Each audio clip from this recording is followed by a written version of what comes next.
اگلے کلاس میں نے آپ کو خاکہ پڑھایا تھا اور خاکہ کے متعلق بتایا تھا۔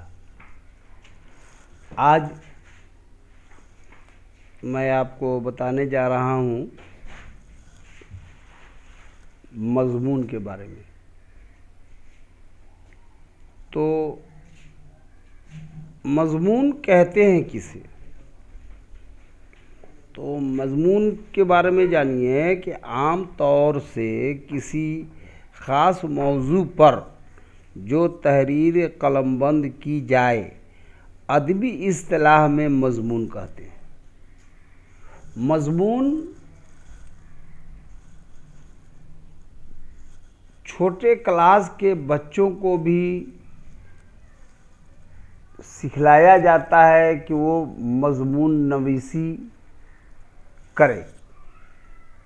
اونچی کلاس کے بچوں کو بھی مضمون نویسی سکھلائی جاتی ہے، اور چھوٹے سے بڑے جماعت کے لڑکوں کو اس فن کو بتایا جاتا ہے۔ کلاس کے علاوہ بھی مضمون نویسی کی ضرورت پڑتی ہے، یعنی مضمون نویسی ہمارے لیے ہر اسٹیج میں اہمیت ہے، اور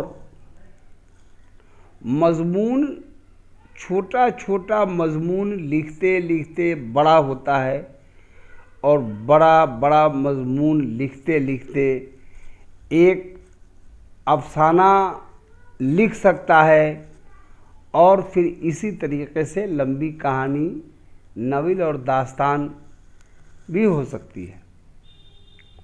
تو ہمارے انٹر کے کتاب میں، انٹر کی کلاس میں مضمون کے بارے میں بتایا گیا ہے، جو آپ نے جان لیا کہ کسی خاص موضوع پر جو تحریر قلم بند کی جائے ادبی اصطلاح میں مضمون کہتے ہیں۔ مضمون کو انگریزی میں ایسے کہتے ہیں اور ہندی میں اسے لیکھ کہتے ہیں۔ مضمون عام طور پر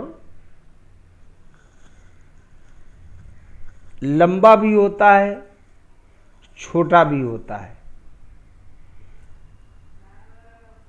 مختصر طور پر بھی مضمون لکھا جاتا ہے، اور تفصیل کے ساتھ بھی مضمون لکھا جاتا ہے۔ ضرورت اور حالات کے تحت اس میں اختصار اور تفصیل ہوتی رہتی ہے، لیکن ہماری کتاب میں مضمون 4 طرح کے بتائے گئے ہیں۔ پہلی قسم جو ہے وہ ہے تنقیدی مضمون۔ اس کے بارے میں جانیے، جس تحریر میں شعر و ادب کی تفہیم اور تعبیر و تشریح کی کوشش کی جائے اسے تنقیدی مضمون یعنی کریٹیکل ایسے کہا جائے گا۔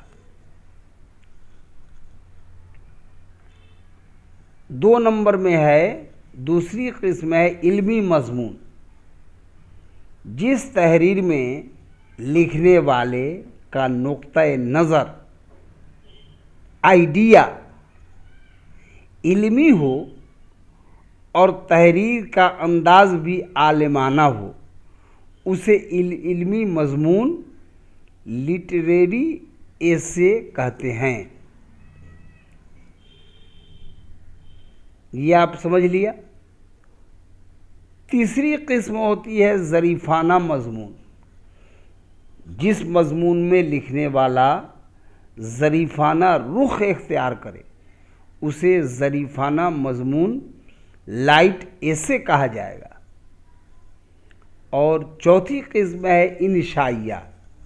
جس تحریر کا انداز ذاتی ہو یا نجی ہو اور بیان میں شگفتگی بھی قائم رہے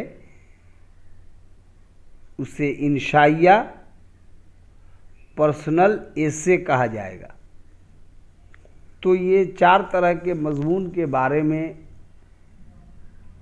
بتایا گیا ہے، اور اس کو آپ پڑھیں بھی اور کوشش کریں کہ اس کے الفاظ کو آپ اپنے ذہن میں یاد رکھیں، اور لکھنے کا جو طریقہ ہے اس کو بھی آپ اپنے ذہن میں محفوظ کریں۔